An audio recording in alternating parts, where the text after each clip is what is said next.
on behalf of the Council for Orthopedic Education, we would like to thank the POA for allowing this opportunity.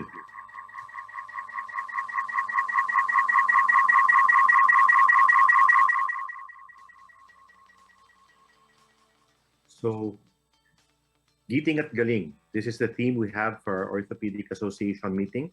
And this is in response to the challenges brought about by the COVID pandemic. Over the past 2 years, challenges in orthopedic training have become almost insurmountable for a lot of us. But nonetheless, we have risen to the challenge. We have heard over the past 2 days certain initiatives like the point of view surgical teaching tool presented by Dr. Tony San Juan, as well as the different arthroscopic simulators presented by different programs in the possum session. Today, we're going to focus on a different approach, how the different programs and areas have developed their own initiatives on how to go ahead with training for orthopedic residents during the time of pandemic. We have two speakers this morning who will give their experiences. The first speaker we have is Dr. Danny Donka. He will be speaking on behalf of the North Luzon Consortium of Programs. And Dr. Donka is a graduate of the UP College of Medicine and did his residency at the UP-PGH Department of Orthopedics.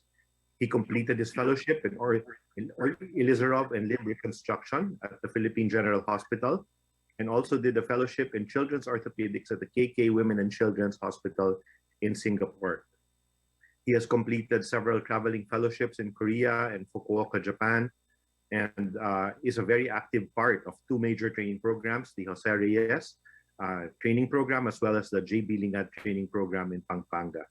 He is presently the Vice President of the Pediatric Orthopedic Society of the Philippines and is also the President of ASAMI Philippines. So he will be presenting on behalf of the POA North Luzon group of programs. Our second speaker is Dr. Lucille De Toyato. Dr. Lucille is going to be speaking on behalf of the West Visayan group of training programs. Lucille is a graduate of the West Visayas State University College of Medicine. She had her residency training in orthopedic surgery at the West Visayas State University Medical Center and pursued the fellowship in hand and microvascular surgery at the Department of Orthopedics, UP-PGH, from 2007 to 2008. She is a past trustee of the Philippine Board of Orthopedics and a past president of the POA West Visayas chapter. She is currently the training officer of the Department of Orthopedics, West Visayas Medical Center, and a faculty at the Department of Anatomy, Central Philippine University College of Medicine in Iloilo City. So let's give a listen to both Danny and Lucille. Thank you very much.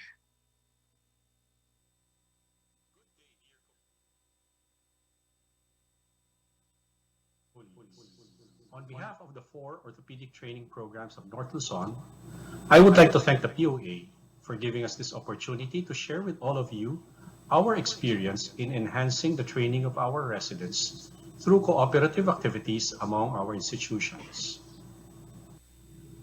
As a backgrounder, in the last quarter of 2020, the Council for Orthopedic Education, or CORE, formerly known as the OEC or Orthopedic Education Council, embarked on a 4-week online course for the faculty of the training institutions to train the staff on the process of creating and designing an orthopedic curriculum adapted to the situation of the COVID-19 pandemic. After each didactic session, the participants were given specific tasks to be completed and presented during the next meeting. The participants were divided in groups to facilitate the offline activities. I was honored and privileged to have been assigned to help facilitate the offline sessions for Group 1, which was comprised of the 4 orthopedic training programs in North Luzon. For those who are not familiar, the institutions with PBO-accredited training programs in North Luzon are Baguio General Hospital in Baguio City as the oldest training program with 13 consultants and 8 residents, followed by Ilocos Training and Regional Medical Center in San Fernando, La Union with 15 consultants and 12 residents. Cagayan Valley in Tuguegarao City, Cagayan has 7 consultants and 7 residents. and Jose Bilingad Memorial Government Hospital in San Fernando, Pampanga, as the youngest training program with 18 consultants and 15 residents. In one of our offline sessions, we brought up the idea of collaborating with each other beyond the requirements of the PBO online course. At that time, we were all new to the use of online meeting platforms. We asked the group if they would be amenable to having joint conferences, exams, and meetings after the online course. The proposal was received enthusiastically by the 4 training programs. After the PBO online course, the chairs and training officers of the 4 programs met and initially decided to have the joint meetings once a month on a Friday evening. Each institution would take turns hosting the meeting and would determine the format for their turn. For our initial effort, and in order to get our feet wet, interesting cases were presented by each institution during their hosting. The abstracts of the cases were sent to the group prior to the meeting, giving us the opportunity to assign resident reactors who would start the discussions during the meeting. We had lively discussions during this meeting, commenting on a variety of cases that were peculiar to each institution. Some best practices were also shared, giving us a glimpse on the strengths, weaknesses, and issues of each program, especially during the pandemic. The meetings concluded with a discussion among the faculty on how we would move the collaboration forward. For the second quarter, the meetings focused on the Morbidity and Mortality Conference. This helped us prepare for possible questions and learning points in preparation for the PBO accreditation visits. We again noted a very interesting, lively, but very cordial discussion aimed at improving the presentation of the cases. It also helped the residents get used to answering questions fielded by consultants who were not from their own programs. After the PBO accreditation visits, we shifted our focus in helping the residents prepare for the in-training exam. Harnessing the presence of subspecialists in our region, we agreed to hold subspecialty lectures and joint exams. The presence of these subspecialists in our area was a great resource for us. We took turns giving lectures and pointers covering different topics. It was also a joy to see consultants from different institutions collaborating in deciding the topics and preparing their sessions. We thought it was also a great benefit for the residents, as not all programs would have a complete lineup of subspecialists. Along the way, we were able to support each other's postgraduate courses, such as the lecture series of ITRMC during their 25th anniversary celebrations. After the lecture series, we conducted a simultaneous online exam among the 4 programs. Questions were contributed by the faculty of each hospital. We utilized an online software called ClassMarker as our exam platform. The questions were reviewed by an exam committee composed of junior consultants of each institution, using principles of test construction that were previously taught by the PBO. This is a screenshot of the online ClassMarker software. We also used guidelines for the examinees patterned after the guidelines used by the PBO. The first North Luzon joint mock ITE was held last August 28, 2021 in 2 batches. First and second year residents took the exam in the morning, while third and fourth year residents took the exam in the afternoon. ClassMarker was the online exam platform, while Zoom was used for proctoring. The mock ITE was used to simulate the PBO ITE, scheduled the following month. We used the event to check each resident's setup, especially the positioning of their security cameras and mirrors. We also wanted to check each examinee's internet connectivity and backup systems. Of course, their readiness to take the exam was also checked, gauging their knowledge and identifying gaps in their preparation. It was also an opportunity for us to identify and train our faculty in reviewing, reinforcing, and applying the principles of test construction. The examinees were distributed to breakout rooms, ensuring that each room will have residents from different programs. These breakout rooms were proctored by consultants from the 4 institutions also. The following are the screenshots taken of the Zoom security cameras during the mock ITE. This is a screenshot of one of the questions from the viewpoint of the examinees. All scores were tabulated by the software. Each institution's training committee was given access to their resident scores so they can identify areas for improvement of their trainees. After the ITE, we organized the first North Luzon mock objective structured oral exam, which was held last October 2, 2021. As with the mock ITE, we tried to simulate the PBO oral exam for our diplomate candidates. We used the event to check each examinee's setup, especially the positioning of their security cameras and mirrors. We also wanted to check each examinee's internet connectivity and backup systems. And again, their readiness to take the exam was also checked. Cases were contributed by each institution and reviewed by an exam committee composed of consultants representing each program. The reviews were facilitated by former PBO trustees and associate examiners.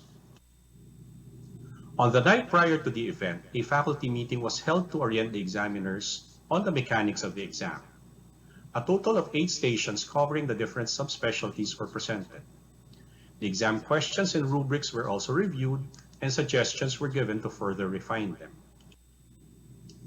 These are the pictures of the setup from the examiner's viewpoint, showing the question slides being shared in one device, while the examinee and examiners are seen on another device. Each station had 2 to 3 consultants coming from different institutions.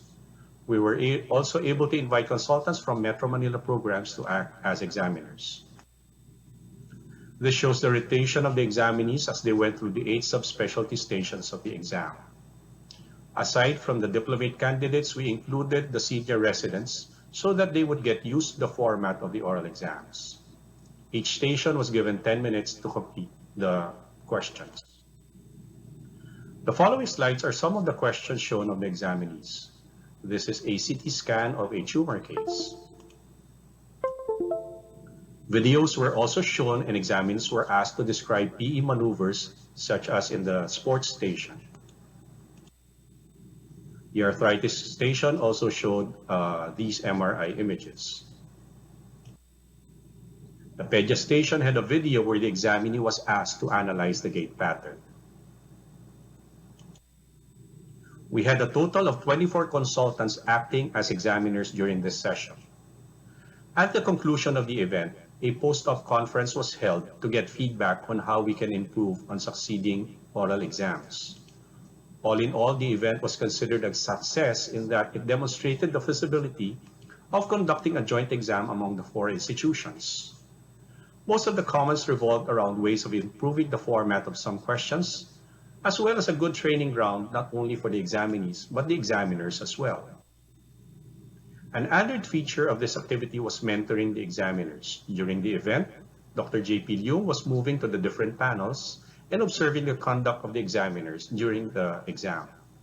Feedback was given to the faculty during the post-event session, where things that went well and things that can be improved on were discussed. The session ended by asking the examinees for feedback regarding the activity. We also discussed each case with them to help in improving their approach to each case. This slide summarizes the activities of the North Luzon group for the year of 2021. At the end of the year, we had a meeting of the chairs and training officers to assess our efforts. On which activity they liked best, the joint exams were noted to be good preparation for the ITE, as well as a good check on the current academic standing of each resident. The camaraderie among the institutions was also highlighted. Joint conferences allowed for broader and in-depth case discussions and extends learning from other viewpoints. The oral exam, because it was interactive and the feedback was immediate, was a good gauge on the performance of the residents, and all activities enhanced residents' learning. No activity was rated to be least like. Although an institution said that the Friday schedule was not ideal for them since it was an OR day and participation was not maximized. And one examiner said that the preparation for the oral exams was a little tedious. That's why it was the activity that they did not like personally. How frequently the institutions wanted to have the joint conferences, the suggestions ranged from once a week to twice a month, and we settled on a once a month meeting with suggestions that consultants from other institutions can participate in the weekly conferences of the other hospitals. On how frequently the joint written exams can be done, the suggestion ranged from quarterly to once a year before ITE. For the oral exams, the suggestion was twice a year, one for juniors and one for seniors.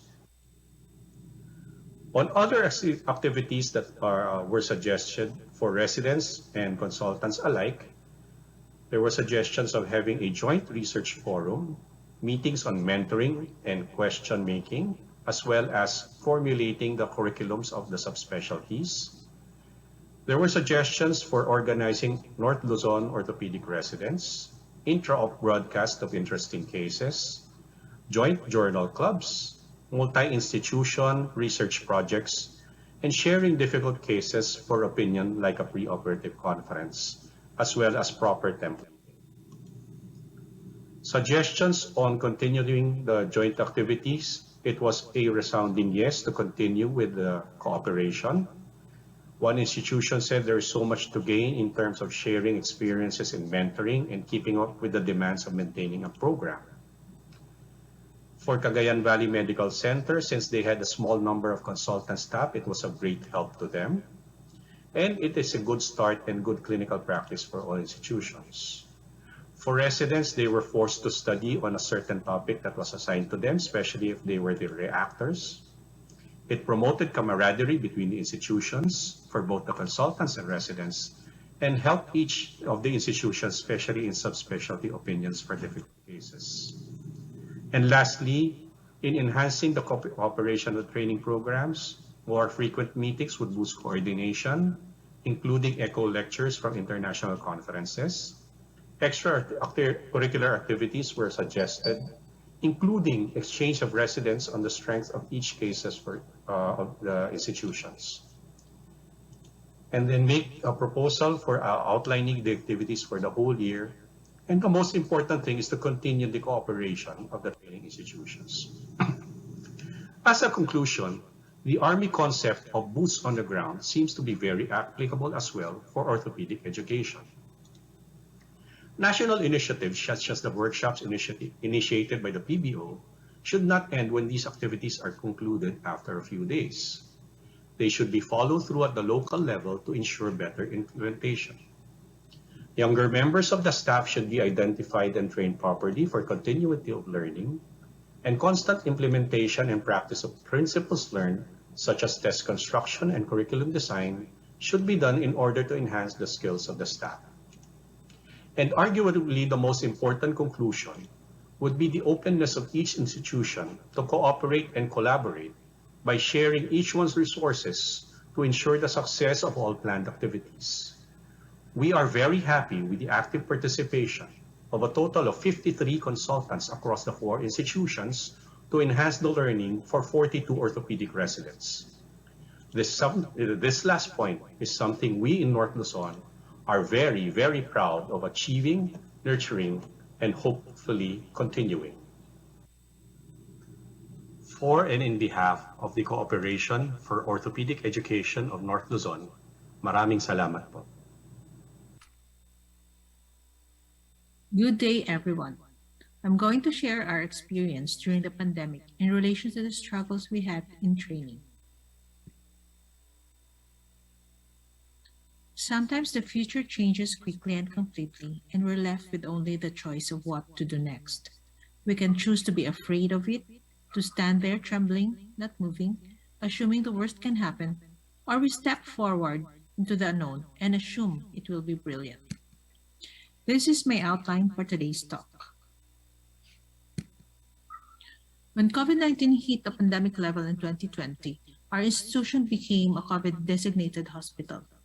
This brought about drastic changes in the institution, affecting all training programs.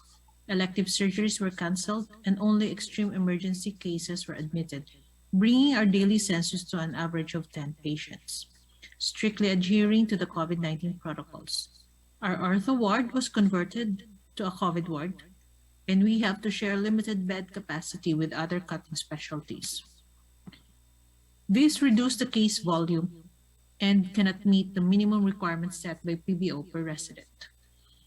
Decrease in cases meant decreased clinical experience for the residents, which affected their skills development as well as confidence in doing the surgeries. We also had difficulty assessing residents' knowledge, skills, and attitude that time since we had been doing skeletal force duty to abide with the protocols. These problems did not just happen locally but worldwide. COVID-19 had its impact on residency training. As shown in the study of Chen, we had similar problems and struggles. As panic heightened with the surge of cases, so did we in training. Early attempts to adapt to the changes were band-aid solution, believing that the pandemic will be short-lived. Face-to-face conferences were converted to online learning. We noted Zoom and didactics fatigue among our residents, adding up to the stress of working with COVID-19 in the limelight. The decrease in the interaction and limited clinical experience added to the existing problems of the department with regards to accreditation. We noted that the number of didactics attended does not actually translate to the residents' scores in the ITE or QE. The skill set of the residents was also affected due to the decrease in cases, which made it difficult to achieve minimum case requirements. We needed to find long-term solutions to the existing problems magnified by the COVID-19 pandemic, as well as solutions to the new problems brought about by the pandemic. The lock-in number of case requirements were the easiest to solve by forming memorandum of agreement with a private hospital and another DOH hospital. The most difficult was dealing with the residents' learning process. The challenge of how to cultivate creative and critical learning or thinking in order for them to apply the knowledge to meet complex demands beyond just the acquisition of knowledge.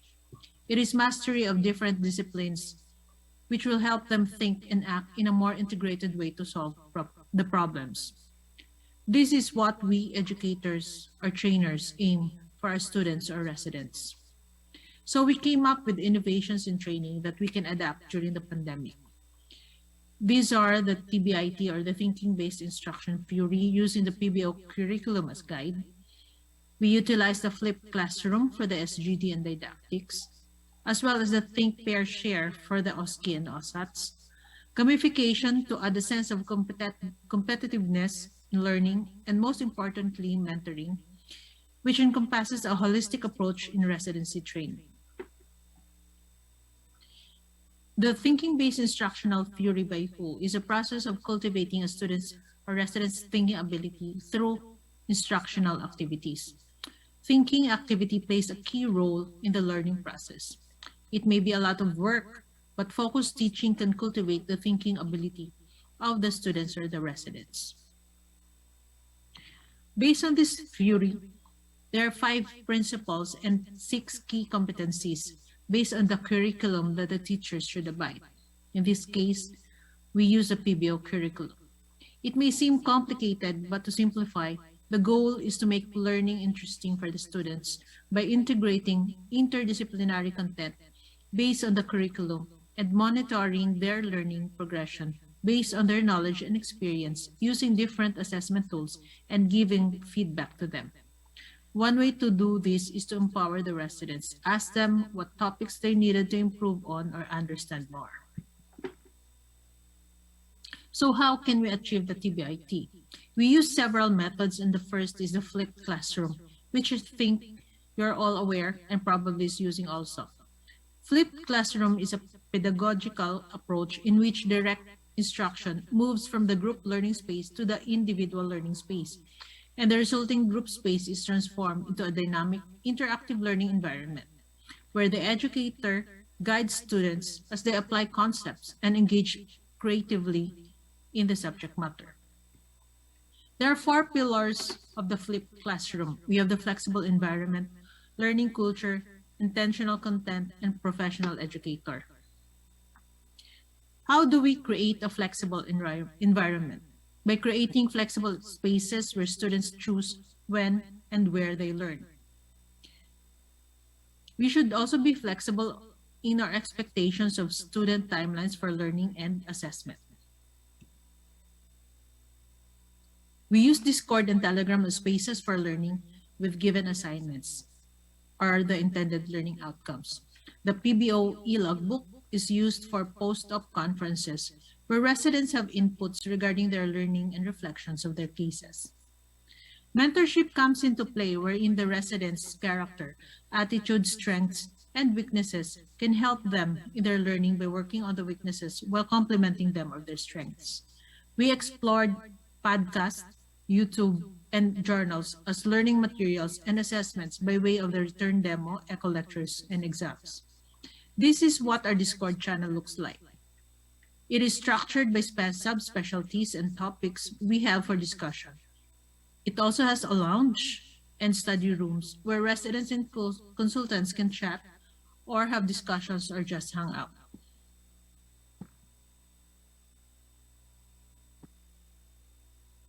A learner-centered approach was done by brainstorming topics which residents want to emphasize on, as well as reformatting the SGD didactics as more interactive for knowledge construction, making use of clinical cases seen at the OPD and wards. SGD play a big role in making it a learner-centered activity. Assessment tools using that of the PBO, as well as formulating our own assessment tools, help in the feedback system by making them aware of their progress for each activity like the OSCE, workshops, and the like. Intentional content is formulating concepts that the teacher or educator will teach and concepts that students or residents will explore on their own.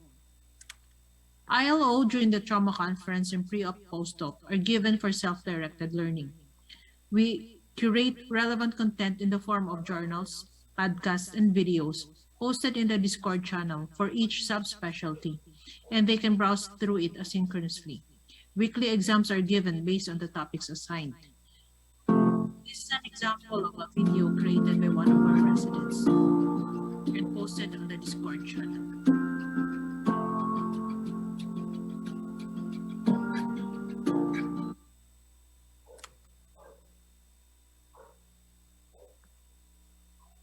The professional educator is an essential ingredient that enables flipped learning to occur. Collaboration with other educators, consultants to come up with learning instructions or curriculum is needed to make the flipped classroom work. Accepting criticisms and tolerating controlled chaos in the classroom are also part of the job of the educator. During the pandemic, mentoring helped residents with their work-life balance. Formative and summative assessments were made, giving importance to the feedback system, wherein educators, consultants give their detailed observations and recommendations to the residents. We used the PBO assessment tool and formulated our own assessment tool. We collaborated with other institutions to come up with the tripartite activities and take advantage of the availability of consultants and subspecialists from other programs. There are 6 steps to implement the flipped classroom, and these are plan, record, share, change, group, and regroup. After that, you review, you revise, and repeat. Collaborative learning, problem-based learning, and debate are other forms that can be explored with the flipped classroom, with the aim of increasing student engagement, enhance understanding, and promote collective intelligence. To make learning fun for the residents, we introduced gamification to bring out their competitiveness, to increase self-motivation, engagement, and retention of information. A crossword puzzle is a good method to assess their knowledge. Though a simple game, Look at creates different gaming scenarios from individual play to team play. It teaches the residents to think quickly but accurately, to progress in the game and win it. Of course, winners have prizes as a form of reward system. We also utilize the think, pair, share method to assess application of knowledge in solving problems, cases assigned to them. This stimulates higher level thinking to promote long-term retention and recall. With these strategies and innovations, together with the existing PBO curriculum and assessment tools, we were able to assess the knowledge, skills, and attitudes of our residents even with the ongoing pandemic. I grabbed this line of Dr. Christina Young in Grey's Anatomy. Change, we don't like it, we fear it, but we can stop it from coming. We either adopt to change or we get left behind. And it hurts to grow. Anybody who tells you it doesn't is lying. But here's the truth. The more things change, the more they stay the same. And sometimes change is good. Sometimes change is everything. As trainers and educators, our job is difficult and needs a lot of patience and perseverance. Taking from what Steve Jobs said, we take these great people and push them and make them even better. Thank you. Thank you very much. We have both Dan and Lucille here joining us this morning after the and we'd like to thank both of you, Danny and Lucille, for the excellent talks on orthopedic education that you gave. And it really shows a lot of the hard work that you put in over the past 2 years in the pandemic into ensuring that our orthopedic training continues for our residents. We have a couple of questions from the chat box. We'll start with question for maybe both. Is there an avenue for graduates who have not yet passed the diplomate exams to be able to join in the lecture series or educational activities that you are conducting? Maybe I can take that question, Lips. Right now, the lecture series is open for the alumni of the 4 training institutions who have not yet taken the qualifying or diplomate exams. We have yet to discuss if we're going to open this to other programs. So it's something that we will probably bring up when we have our faculty meeting. And if it is approved, I think we will announce it also. Likewise, Lucille, is this an initiative that we can open to graduates of the different West Visayas programs? Yes, I think so. During the lecture series last year, as well as the OSCE, we already included those who want to have a refresher. So those alumni who wanted to join, we accepted openly. And I think it was a good avenue for them to review for their qualifying as well as I. Thank you. There's another question from the chat box. Are there going to be opportunities for fellowship training locally? Perhaps we'll let Danny answer that first, and then I can also extend or give some input. Yeah, one of the nice things about collaborating with the 4 programs is we are able to identify the strengths and weaknesses of the programs based on the cases that they were presenting. So, and also because in the region, I think we have a complete set of subspecialists who can share their expertise. So I think moving forward, aside from we're looking at exchanging of residents to further enhance their training, I think a fellowship program will be in the works also. I think this early, like in Pampanga, we are moving towards establishing an Elizarov Fellowship program, hopefully by next year. And siguro just for FYI for Dr. Lau, who asked the question, there are a lot of fellowship programs now in the country for the different subspecialties. No? A lot of these are initiated by individual programs. For instance, for spine, there are programs in Davao Doctors, in Cebu, Chongwa, and Visoto, at PGH and Cardinal Santos. In some institutes like PGH already have mature fellowship programs in hand, Ilizarov, tumor, spine and joint replacement. POC also has a tumor fellowship program. And so these are the different opportunities that you can look out for. Yes, part of what CORE wants to do is also help coordinate and get the word out as to this training program. So look forward to that. There's another question from the chat box from Remo, one of our colleagues also at CORE, for both our speakers. The question was, what was your group's greatest implementation challenge? Maybe we can start with Lucille this time. Okay. I think if locally, just in the department, the problem or the challenge was actually having the residents accept the changes that we're trying to do. So that's the most important and the challenge during that time. Also, in terms of the tripartite, since the three institutions are in a dilemma with the accreditation, so it was quite hard also, and with implementation, gathering the consultants, we have to ask help also from our fellows who are not involved in training but are willing to help. So we have fellows from Dumaguete, from Calibo, who help in implementation of one of our big project, which was the OSCE. Thank you, Lucille. What about you, Dan? Any challenges that you had? What was the biggest challenge for North Luzon? Yeah, I think the first challenge was really creating the interest in collaborating a program between the four.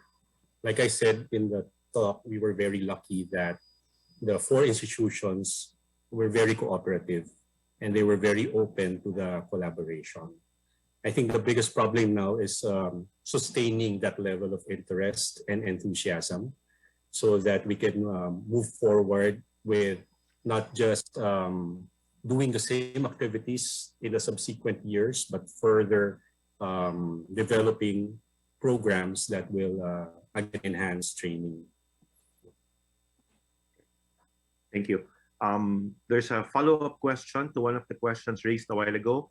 Is there a database or list of available fellowship programs offered in the different training programs in our country and abroad? Maybe to answer this question right now, you have to approach the individual institutes, based on your interest, to see what programs they have. But you can get in touch with members of the CORE and we can point you in the right direction for this. So we can help with this as well. We have another question from Dave Kabatan. Lucille, it's good to see you. Sabi ni Sir Dave. And ang question niya, which I think can also be answered by by Dan, is how did we address the mindset of the residents during the pandemic? Because the pandemic also put them in a lot of stress and problems. So how did we deal with that? Was it an issue that we had to take on specifically?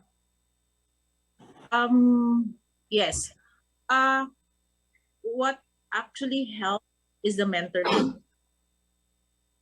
With all the impact, the emotional impact, I think it's the biggest thing, siguro, the emotional impact, the mental health for the residents. So mentoring played a role. You have to talk to them, give support to them, trying to know what they're going through. With the decrease in the number of, with the decrease in the admissions, but increasing COVID cases, they were left with nothing else to do, and that's when we decided to implement the changes. At first, there were resistance, because it's quite different. The platform is different from what they used to. And then add to it the stress of COVID, having to face patients, treat patients with COVID. all these things.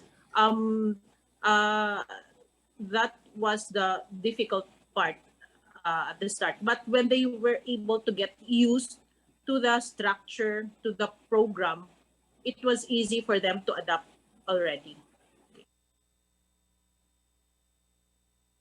Dan? For us, I think that's precisely why we thought of this collaboration. Because, for example, in JBL, we were the regional COVID center, and our residents did go on duty in the COVID wards, and quite a number of them contracted the disease itself. So that's why there's this additional program will help them, at least when they're offline or not able to carry out their usual duties pre-pandemic, to further enhance their education. I would like to point out also that in the conferences that we had, whether it was the case presentation or the M&M, it's not the usual atmosphere. It was a little toxic in the hospitals. So we found out that all the comments from the consultants of the different institutions were made in a very cordial and very constructive manner. So it's a very big difference that we noticed in that there was not much criticism, and I think the residents were more responsive to this kind of instruction. Thank you. And siguro, I'll just to add a little bit on that question. Last December, we also conducted a focus group discussion as core, no, on the examination process of the PPO, and there was quite a disparity on the how we saw it. A lot of the training programs and mentors actually thought that the residents were underworked during the pandemic since they weren't doing anything. But when we interviewed the group of the residents for the FGD, it turns out that they were very highly stressed by the pandemic. It had a big effect on them personally, as well as on the conduct of their work. No? Like you said, they were in the forefront. A lot of them were pulled out for COVID duties. And this also affected them personally and the mental stresses therefore. So I think that has to be taken into consideration. No? And that's an important concept. There's another question from Dr. Caro. And the question from Dr. Caro is, what is the role now? How do we coordinate these initiatives with the Philippine Board of Orthopaedics? The initiatives that we're undertaking, how do we coordinate it and validate? Maybe Dan, you can answer this based on how we structured the programs. I cannot talk about how the PB will respond to our initiatives, no? But maybe, like I said before, PBO had its national initiatives like the test construction workshops and the curriculum planning. However, what I noticed was sadly after 3 or 4 days of those workshops, there was no follow through in the institutional level. So sometimes cascading the principles that we learned has not been done. And to answer the question of Remo, if there was a change in mindset, we noticed that in the junior faculty that we tapped to become part of the exam committee.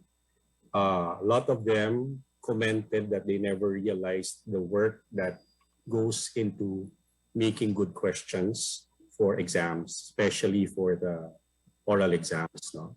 So it's something that's probably moving forward that the national bodies can look at, is how to support the local programs when it comes to implementing the national initiatives. And this is what you consider your boots on the ground concept, right? Yes. So Lucille, on your part. So far, all the initiatives that we did was presented during our accreditation by the PBO, and they have commended and encouraged us to continue with the program, especially the tripartite involving the 3 programs, Corazon Luxin, Bacolod, Tayo State University, and as WBMC. um, we have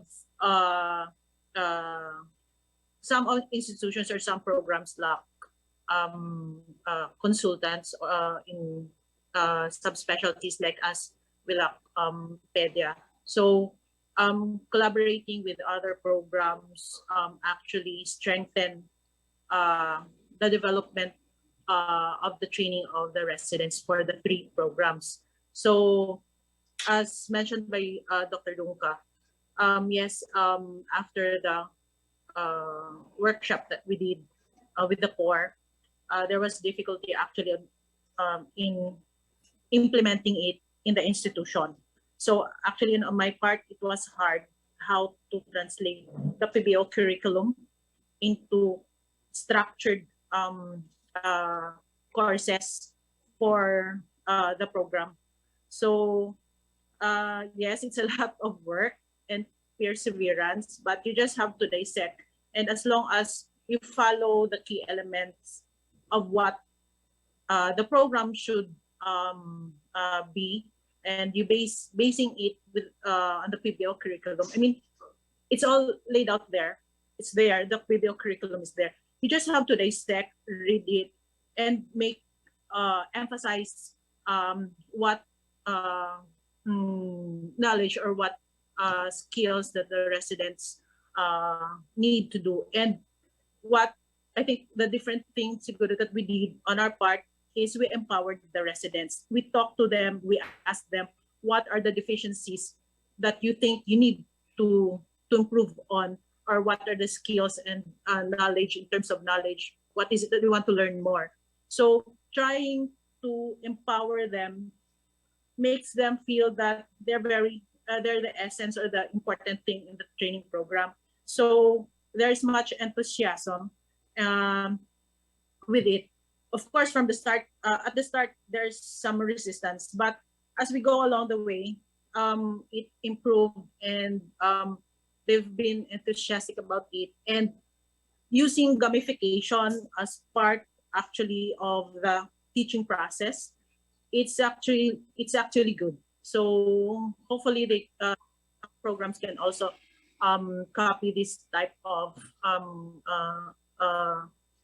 what you call this training, or how to assess knowledge for the residents.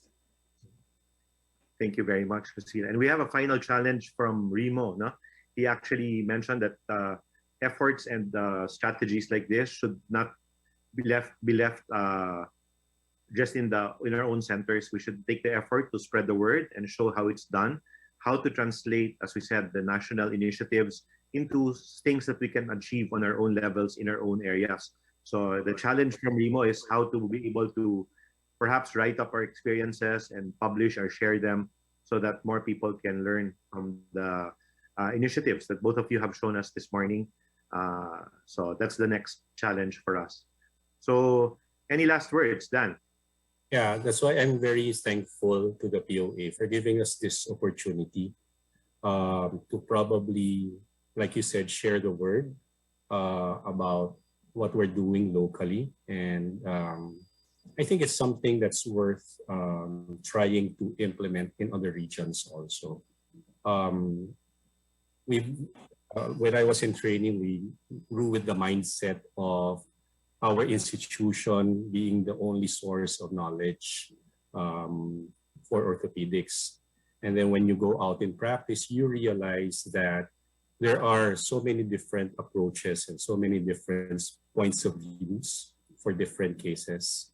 And that's something that should be harnessed in order to give the residents a bigger and more complete picture of what orthopedics is in the Philippines. Thank you, Dan. And Lucille, any last words from your end? Yeah, would like to thank POA for this opportunity to share what we've been doing for the past year during the time of the pandemic, and what we're trying to do for these succeeding years.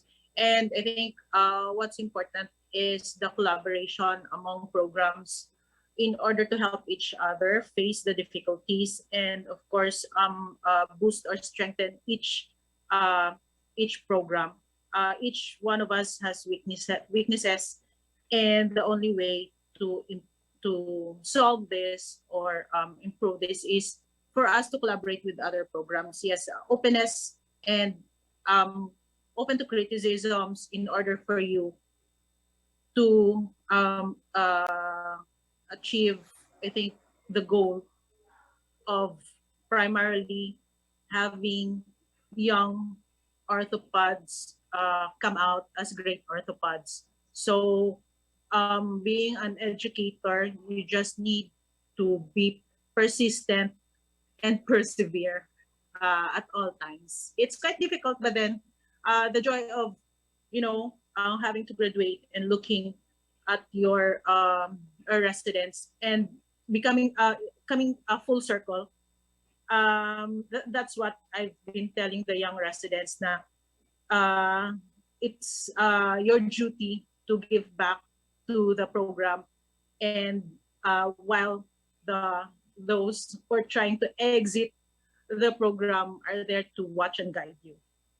Thank you.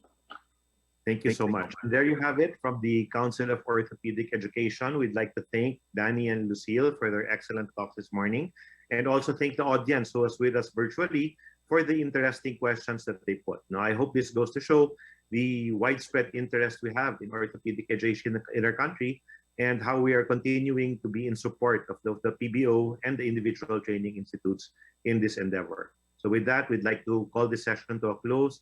And again, thank everyone for your participation this morning. Thank you very much. Thank you.